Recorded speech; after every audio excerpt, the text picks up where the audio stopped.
Welcome to ACC Nation, featuring sports news and special guest interviews. Here's Will Ojanen and Jim Quist. Welcome to ACC Nation. That's Will Ojanen. And I'm Jim Quist. What does it say? I didn't catch Pupper. that. Pupper. Oh, okay. For Martin. Yep. All right. Boy, what a week in football in the ACC. Let's start out with Friday night's game. Stanford pulling off I would say an upset over Syracuse. What an ending, 26-24. Yeah, the game it was very fun. It was really competitive. I mean, once Syracuse got going, but really, I think what really set up this game apart is just Syracuse getting out of the gate slow. It was first quarter yards, Stanford 133, Syracuse 27. They just, for whatever the reason, Cuse couldn't get going offensively early on, and meanwhile Stanford was running the ball really well. I think they had like 173 yards rushing for the game. Syracuse only had 26. That was another big difference of the game, and yeah, it came down to the last second field goal, and it was a clutch kick by the kid. Big first conference win for Stanford, going cross country to win at Syracuse. I mean, I'm not going to worry too much about Syracuse. I still think they're a pretty good team. Yes. But still, I think Stanford really needed this as far as a momentum boost for the program. I agree. And Pac-12 teams that have joined the ACC and SMU, I am so pleasantly surprised. Maybe not surprised. I thought there was a lot more to Cal and SMU than was meeting the eye and people were talking about, and they've proven that so far. Stanford is also doing the same thing. They're showing that there's a lot more to their program than people thought there was, and this is a good example because Syracuse is not a bad team, and to go into Syracuse, into the Dome, and win there, that is a big win, as you point out, for Stanford. Good way to start the ACC. Let's go on to our next game. This is not a good way to play football. And I've said in the past, I want this team to eventually join the ACC after this game, at least on a football standpoint. Some of their Olympic sports definitely. Not basketball at the moment, but JMU 70, North Carolina 50. What the hell is going on down in North Carolina? Because I'm telling you right now, neither one of these teams with North Carolina in their names are showing any defense at all this season. Yeah, I'm used to teams from Virginia beating North Carolina 70-50 in basketball. Not so much football. No. I mean, yeah. I don't think there's another word to describe that performance from UNC other than just embarrassing. God. Yeah, you scored 50 points, but you gave up 70 to James Madison, the team that half their whole coaching staff and half their roster went to Indiana in the offseason. That was just really embarrassing. I mean, the game had over 1,200 total yards. UNC turned it over 5 times, and JMU scored 20 points off of it. Again, what was the final margin? 20. Yeah. Exactly. I hear Mac Brown supposedly was ready to quit after that game, but the players talked him out of it. Yeah, in quotation. I'm not sure about that. Yeah. It's kind of like that, heat of the moment thing. I don't know if he actually really wanted to, but still, sometimes it's just that's how you fire up your team. You talk about that kind of stuff. Yeah. I don't think Mac Brown is the kind of guy who throws that out in a serious fashion in a team meeting after that sort of a game and says, "Hey, I'm going to quit because you guys." No, I don't see that. Yeah, maybe at the end of the season there may be a discussion if the team doesn't live up to what Bubba thinks they should, but I don't see it. No, I don't. I think like I said, it was just a heat of the moment thing, and the players weren't made available after the game, and he basically just kind of took everything for himself as far as like I'm just gonna whatever I say is what you're gonna get. Yeah, that was again a very embarrassing loss for the Tar Heels, and yeah, it's on and honestly, I just don't know what they can do to fix it at this point. I think they have it could be a long season in Chapel Hill, and like I say, basketball season's a little over a month away. So Well, contrary to, well, not really contrary, but my addition to what you had said about the entire staff leaving JMU, one of the things that I've observed, and part of it is because I live in Virginia and I used to live in Harrisonburg, where JMU is located, and just knowing the mindset of that school, I expected them to come hot and heavy against somebody at some point this season. Didn't expect this game to be it, considering what happened the week prior with JMU, because they just barely got away with their with their pants in that last game. But that team is inspired. They have some energetic players who are just playing their heart and souls out. They could taste it. They got it. And, as much as I would love to see North Carolina win, because we're all about the ACC, I'm also a big fan of JMU's. Anytime they're succeeding and doing well, and again, maybe somewhere down the road, ACC potential candidate. Who knows? That's a long way down the road, though. Clemson up next. Oh, NC State. Now, look, I was hearing and reading all kinds of stuff about, well, Clemson's back. Clemson's really good. Clemson is the team that we thought. I don't agree with that. Clemson was playing basic football, and they're good at it. If you know how to play basic football, you're probably going to win in most games. NC State is just not playing basic football at all. I don't know what's happening there, man. They just are flat. I don't know what it is with the Wolfpack this year. It's not just one side of the ball, it's both sides really. But this game was over, what, 90 seconds in basically when they scored the first touchdown. It was 28-0 at the end of the first quarter, 45-7 at halftime. Just Yeah. yeah. Clemson had 408 total yards in the first half. NC State had 164. It was like I say, just another embarrassing performance from NC State. I mean, and yeah, maybe that means Clemson is the team to beat. I still would have them number one in my rankings right now, slightly ahead of Miami. But it could just obviously that loss to Georgia will still stick in everybody's crawl, but I don't know if many defenses or many offenses will have success against Georgia this year. But again, this is a very Kentucky. Yeah, I mean, this is a very concerning stretch of games for NC State. They really haven't been consistently good at any point throughout the season, especially on offense. Very disappointing. And Pac fans understand that word so well. Clemson 59, NC State 35 final score there. Next game up, Virginia had a fairly decent showing against Coastal Carolina, even though there were points put up on both sides, which still you got to look at certain things that are going on there with the Cavs and figure out, where are their strengths, where are their weaknesses. Virginia 43, Coastal Carolina 24, the final. Yeah, I think the thing that I took out of this game was this is the most impressed I've been with Virginia's run game in years. Like, I didn't know they had this in them.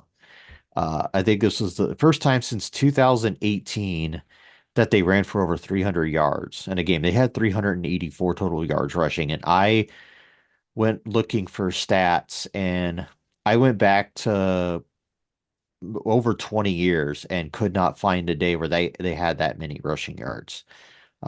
There were some games where they had 300, but not 384. But yeah, I think that's the thing that really stood out to this game. Xavier Brown, 9 carries, 171 yards. And yeah, Anthony Collanger only threw 130 yards in the game, but they didn't need to because they were running the ball so well on that Coastal Carolina defense that, I'm one of those people who very much I'm not a Des Kitchens believer, but will definitely give him credit when he deserves it, and he deserves the credit for the game plan they had yesterday, and they stuck with the run and just kept doing it, and I'm impressed with that.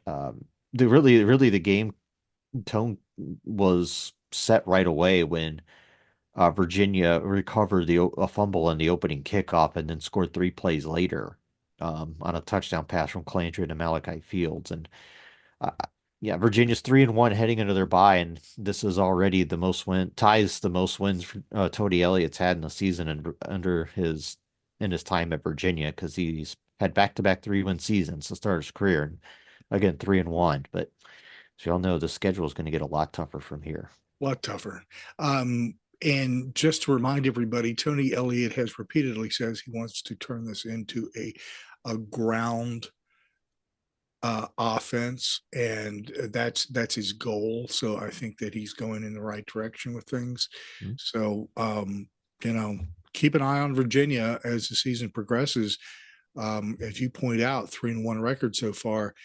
They are getting better. You can see certain aspects of this team improving with each game, which they should, obviously. Next game up, we knew it was going to be a barn burner.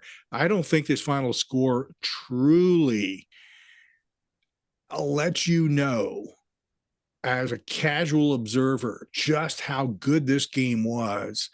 And granted, the people who came out on top here should have considered that. I think that they played a better game overall, but the opponent was giving them what for throughout most of the game.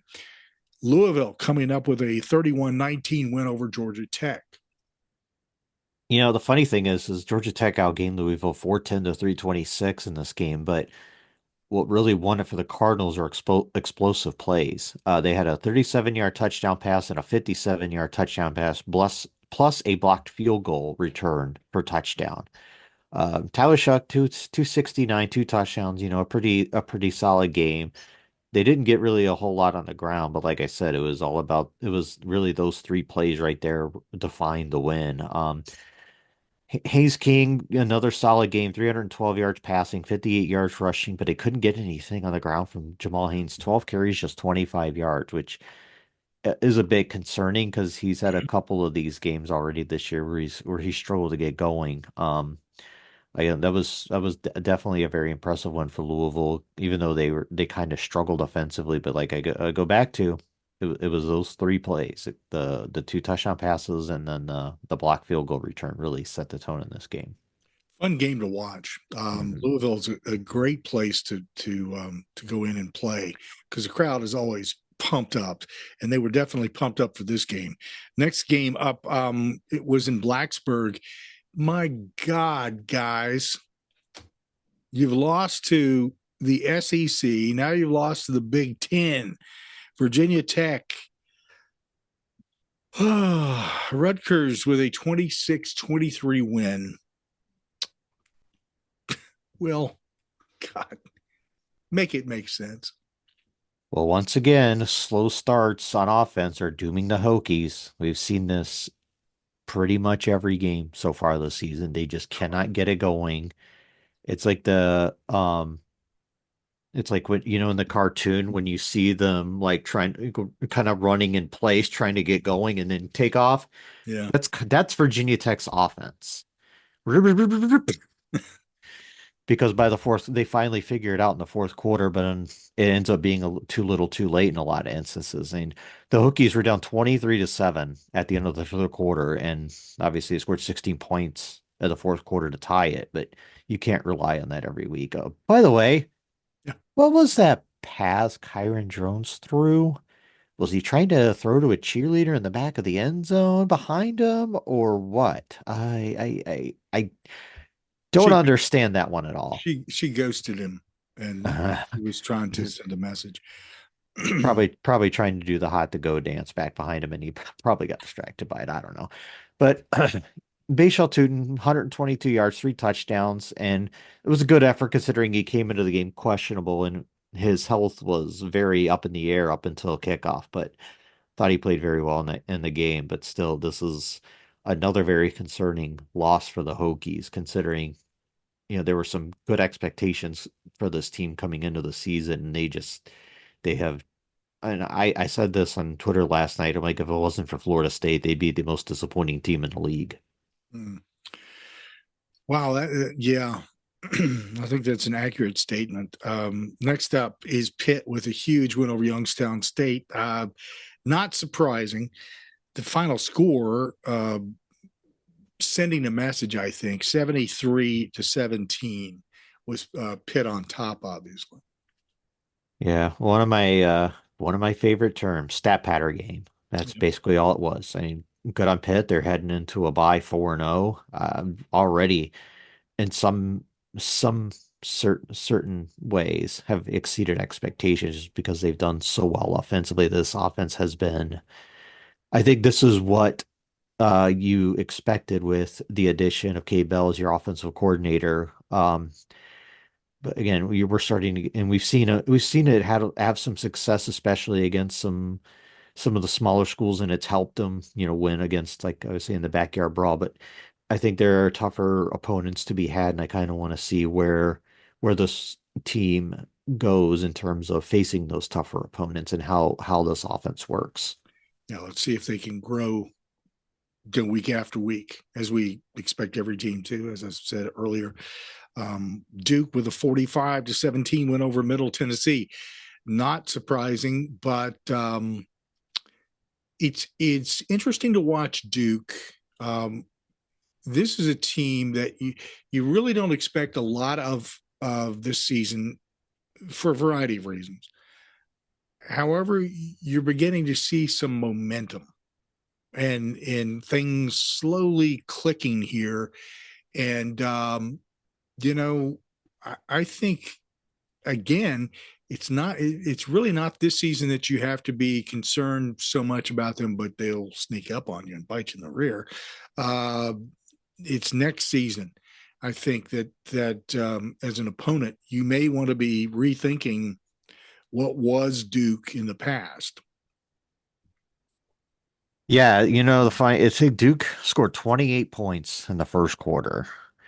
Not normally something you expect out of the Blue Devils, especially with a defensive-minded coach. Back-to-back defensive-minded coaches. They've been that really set the tone in this game. One of the things that stood out to me is the average yards of completion. Duke's average completion was 15.4 yards. So anytime they completed a pass, it averaged 15 yards. So it was basically a first down every time they completed a pass. Middle Tennessee was 6, so they were just dinking and dunking all day long, basically. 3 touchdown passes for Malik Murphy again. He's kind of up and down.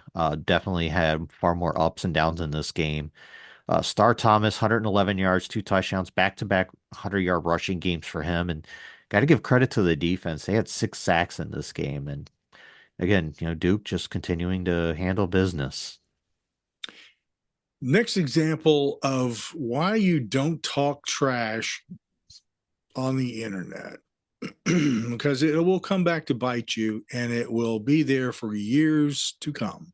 And people will always remind you of it, especially when you diss a network.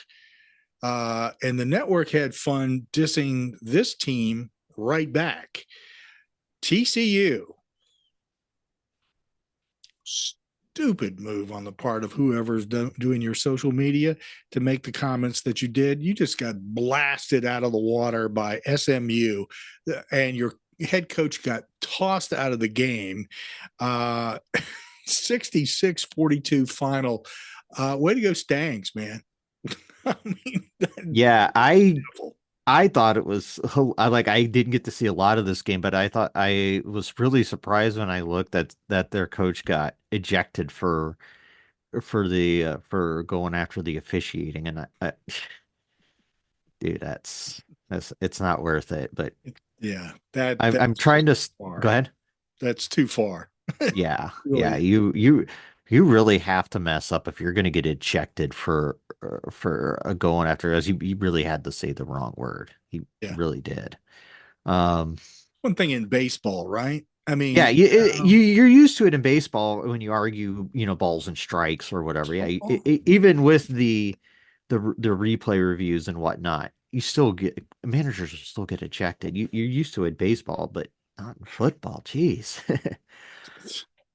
Um, oh, I'm trying to think in my head, like trying to incorporate what TCU got into in quoting Taylor Swift here, but Karma is the guy on the street for knocking being on the CW. seriously.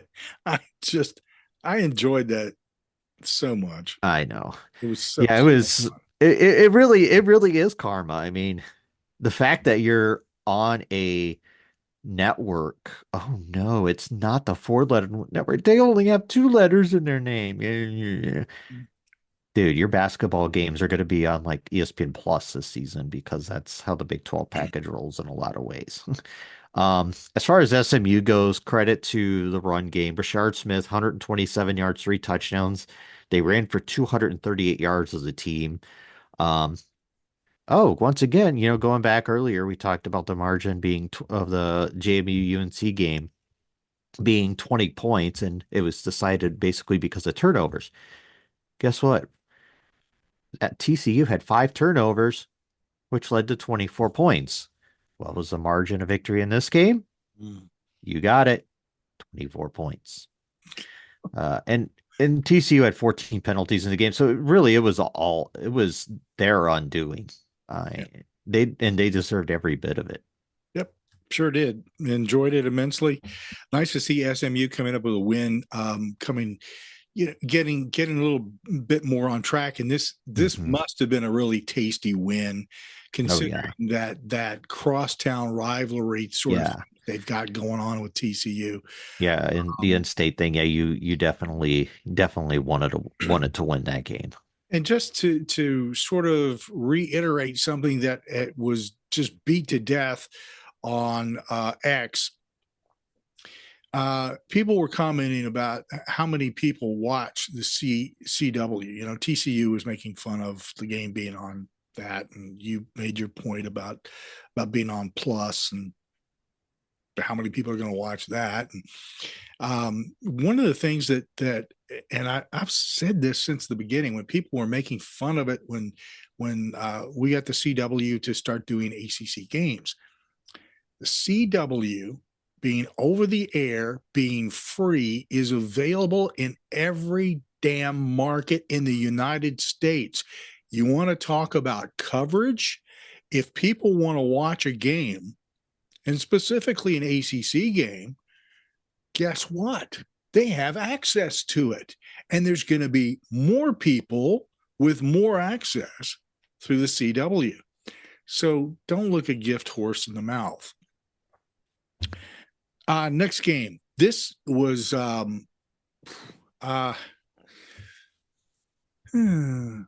well, Florida State 14, Cal 9. Eh, Yeah, speaking of karma, I feel like the algorithm got to them in this game. There was one of the memes out there of the bear blowing up a Waffle House, and I felt like that went a little too far. It was I just felt like another karmic thing. don't blow up a Waffle House, for Yes, God's sakes. yeah, yeah. That the sanctity that is Waffle House. Leave it alone. Yes. Yeah. But You yeah, gotta this was love Cal's. definitely.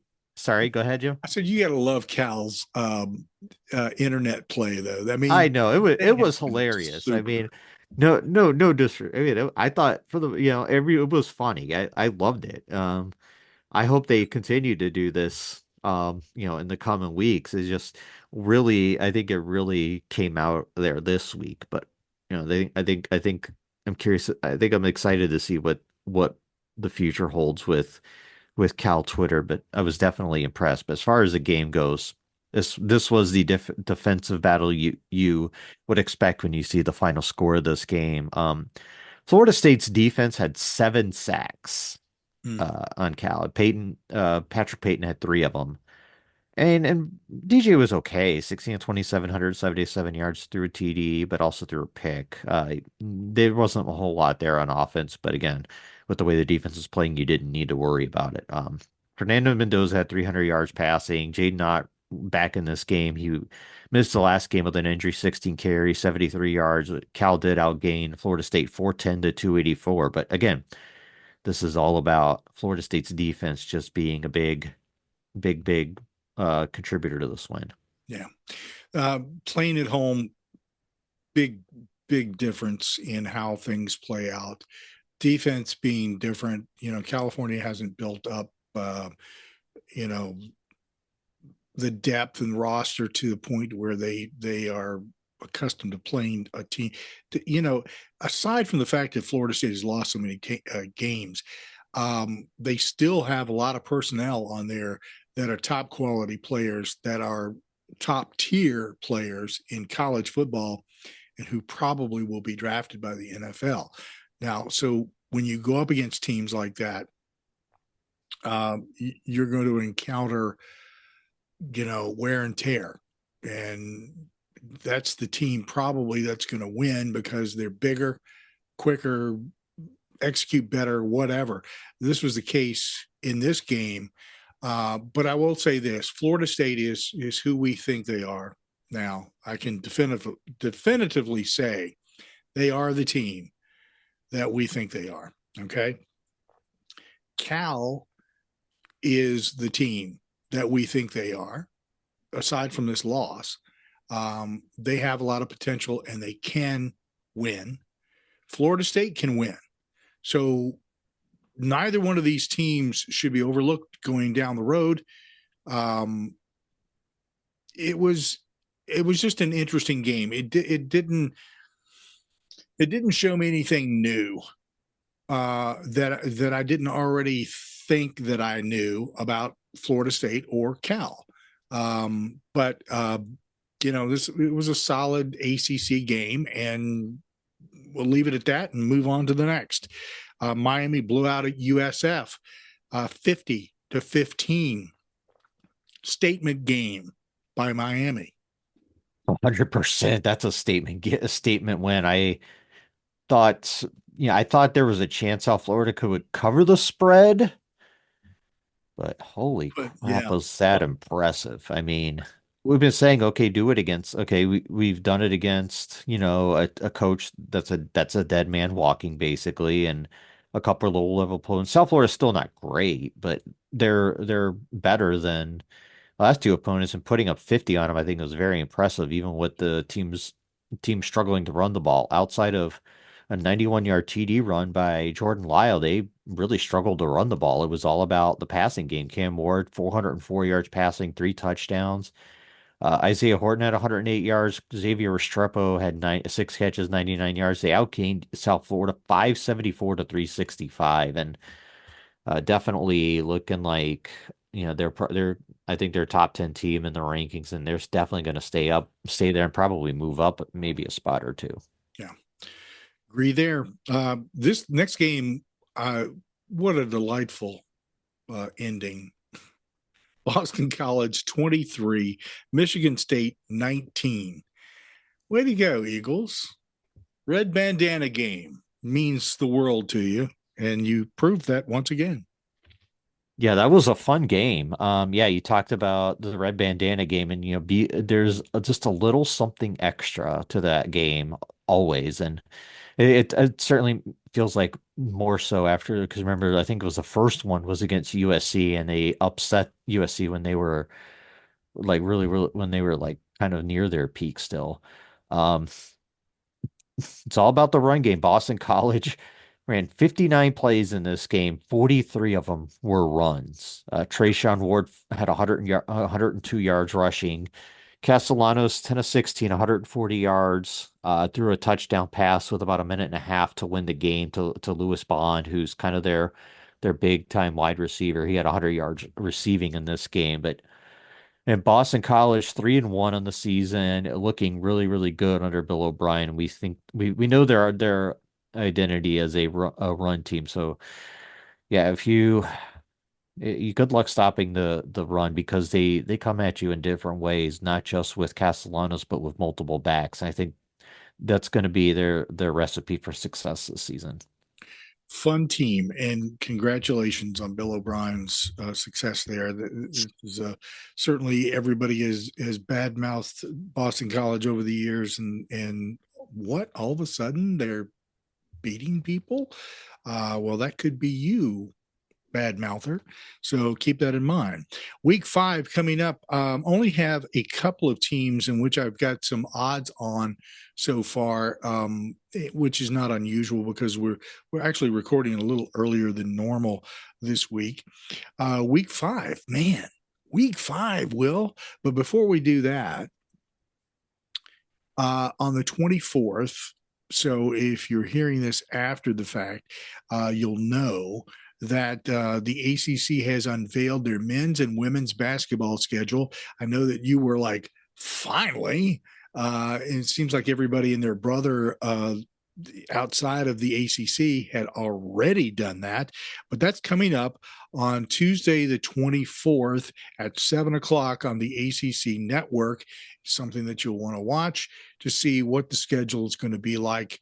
And of course, that will be posted on their website, theacc.com. Yep, both women's and men's that night. I don't know if I didn't hear if you Yes. said both, but yeah, Women's first, then men's. So. Yep. Let's look at week 5 of football. It starts on Friday night with Virginia Tech visiting Miami. Miami is initially an 8.5-point favorite. I would tend to think that they probably should be higher. Yeah, I would not be surprised if the line moves up a little bit as the week goes on. Yeah, Miami just looks like a well-oiled machine right now, and I just don't see Virginia Tech having enough offense to keep up with them, quite frankly. So yeah, give me the Hurricanes in this one.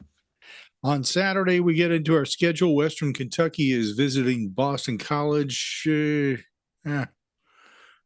I mean, yeah, you're leaning BC in this game. Western Kentucky's also 3-1, but again, their biggest opponent this year was Alabama, and they lost to them 63-0. So yeah, I think this is going to be another ground and pound game that the Eagles will win, probably by like 2 scores, or maybe a little more than that.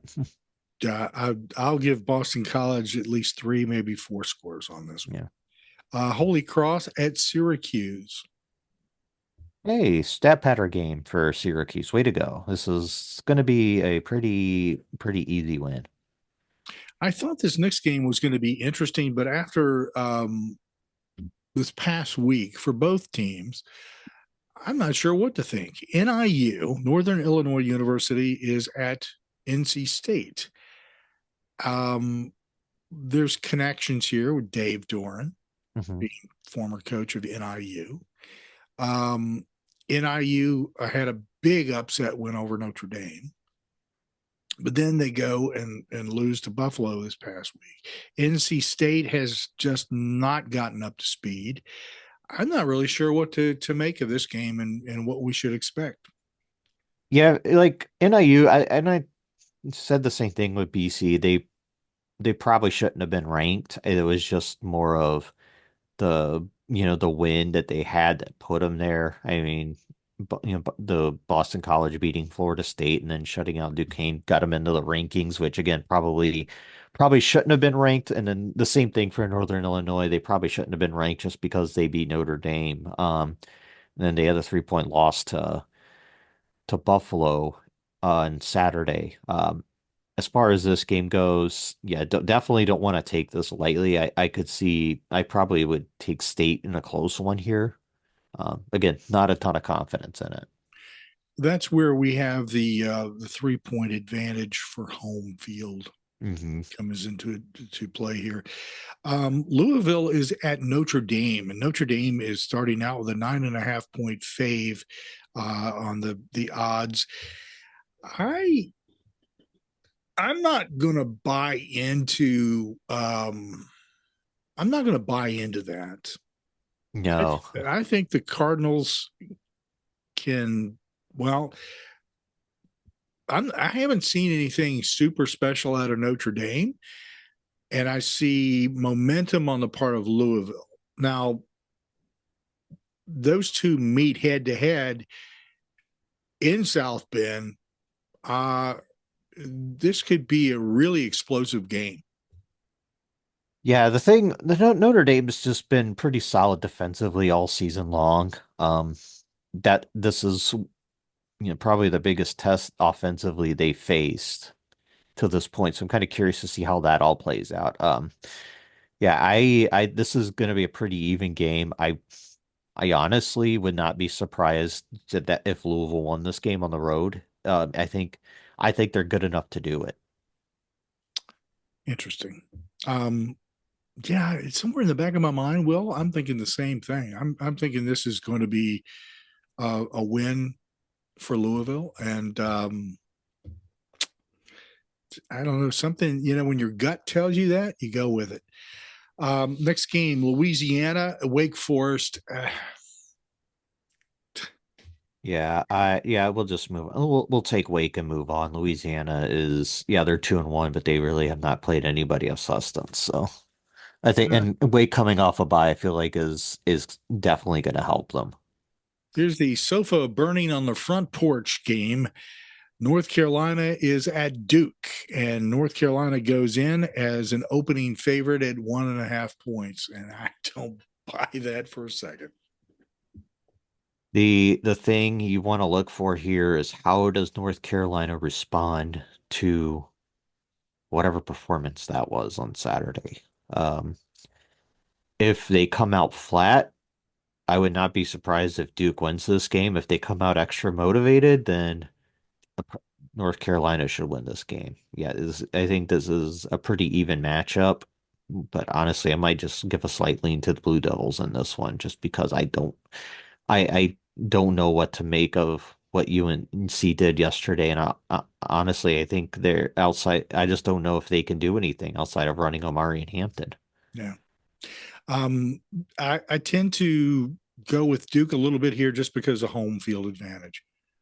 And I just think the Yeah, noise is going to and be it's an intense. in-state rivalry, so this is a big. Obviously, it's much much huger in basketball, but Yeah. Why not in football? mhm. Next game up, Stanford at Clemson. Stanford, well, enjoy that first win is all I can say. I think you're about to encounter a much tougher team here. I mean, it's not as if you haven't played tough Right. teams in your history, but man, if you pull off a win against Clemson, uh, boy, will that just upset the apple cart in the ACC. No kidding. Yeah, I definitely lean Clemson by a lot in this one right now. I just don't know if Stanford has the horses to keep up with them. And our last game on the schedule is Florida State at SMU. Well, guys, okay. Well, Yep. Prime time on the ACC network for SMU's first conference game. mm, Um, I don't. This is a tough one for me because Florida State's defense they showed out in this game, in the last game, and they haven't all in all haven't been bad. It's just can can the offense keep up? Because the SMU is, I think they found something with this offense with Kevin Jennings in the running game. So I wonder if they're just going to keep riding that in a game being at SMU. It makes it a little more makes me want to take the Mustangs in this game. But again, I think this is a fairly even matchup. I could also see Florida State mucking it up and winning by a similar score than the Cal game. Yeah, initially at the beginning of the season, I thought SMU was the stronger team between SMU and Cal. I'm not 100% sure about that fact at this point. I think SMU can roll some points on you in a heartbeat. And I stick with what I said at the beginning of the season, team to watch out for, and they will roll you if you're not watching. FSU rolling into Dallas and playing there.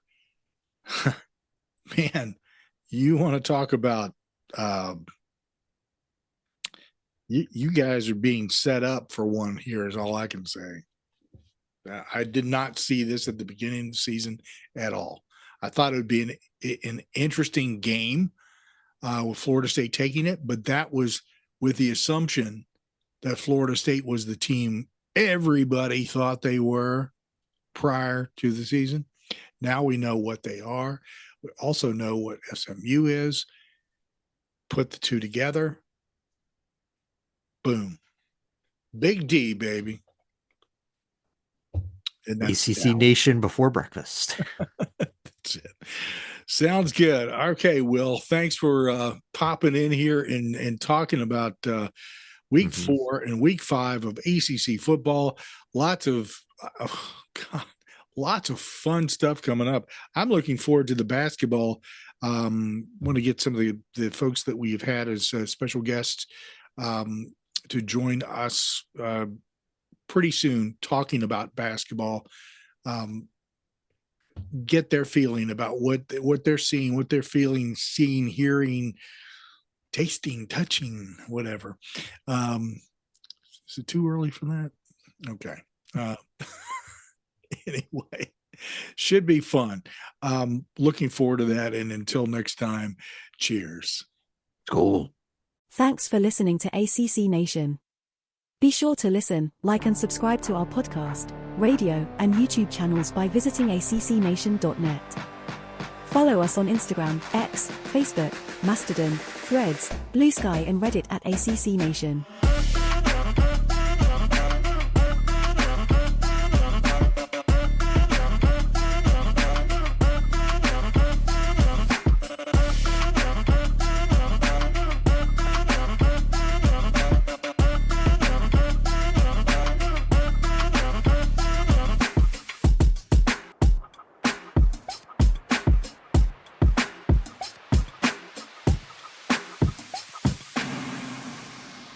ACC Nation.